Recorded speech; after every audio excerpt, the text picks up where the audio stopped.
Hello, everybody. Hello, ladies and gentlemen. It's a pleasure to be with you today. And I would like to thank the organizers for inviting me to this first edition of the Bloomberg Green Festival.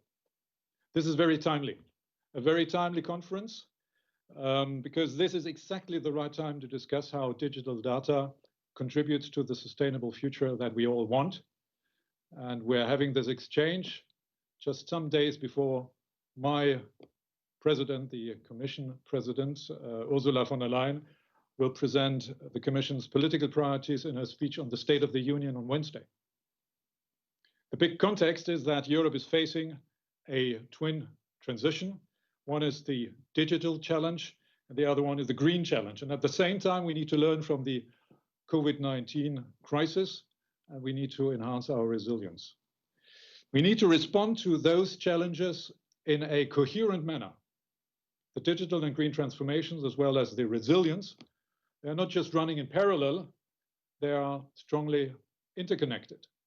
Let me illustrate this point with one of our major strategic assets, the EU space programs.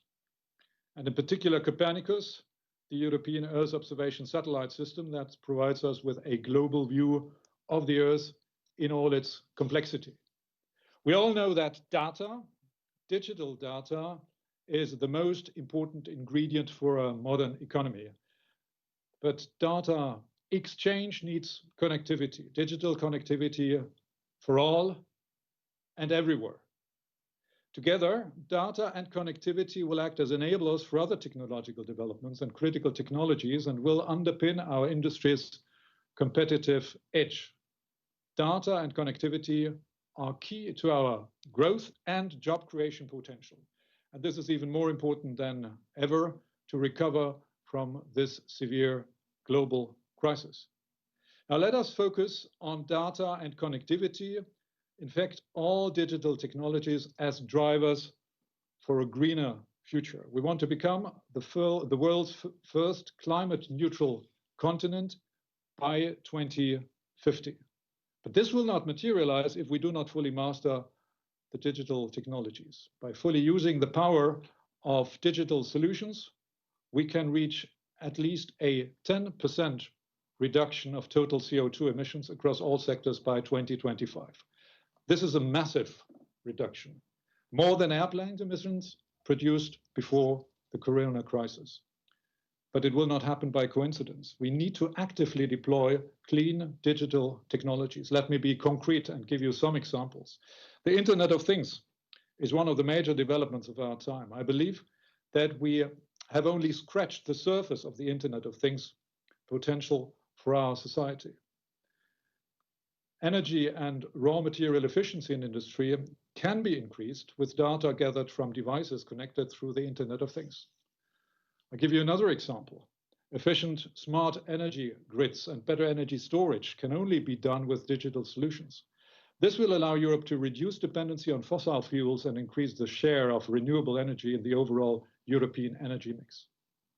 These are the two good examples. There is another example which is also important, very essential that we deal with it in a proactive way, and this is the need to address the environmental cost of data centers. This is a challenge which is also ahead of us.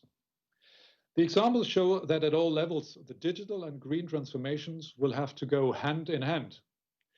And this goes for the small scale of our smartphone and even the chips that it contains, but also it goes for the grandest scale that we have, and that are our EU space programs. Now, let me talk a bit about the green and digital dimension of our space programs. We have several space programs, as you probably know. We have Copernicus to see and map the Earth, land, seas, and the atmosphere. And we have Galileo and EGNOS to help us navigate and to position. They are, in fact, nothing else than global scale European digital infrastructures.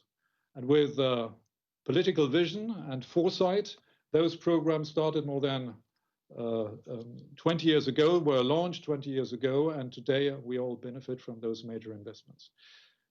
Now let's focus on Copernicus, our Earth observation program, which epitomizes, in my view, the interconnection of green policies and digital data. Copernicus, Europe's eyes on Earth, sets global standards by offering the most accurate data of planet Earth. With Copernicus, the EU has one of the biggest data providers in the world, with a number of satellites providing of 12 terabytes of high-quality data. Observations come in many forms: seeing what cannot be seen or measured with our own eyes, radar observations, optical observations, atmospheric spectroscopic observations, and altimetry observations. Copernicus is, however, also a key enabler to empower citizens and supports societal decision-making. This has proved invaluable in the context of the COVID-19 crisis. For example, Earth observation data from Copernicus has been used to better understand the impact of traffic congestion at borders between the EU member states, a major enabler to maintain the functioning of our single market.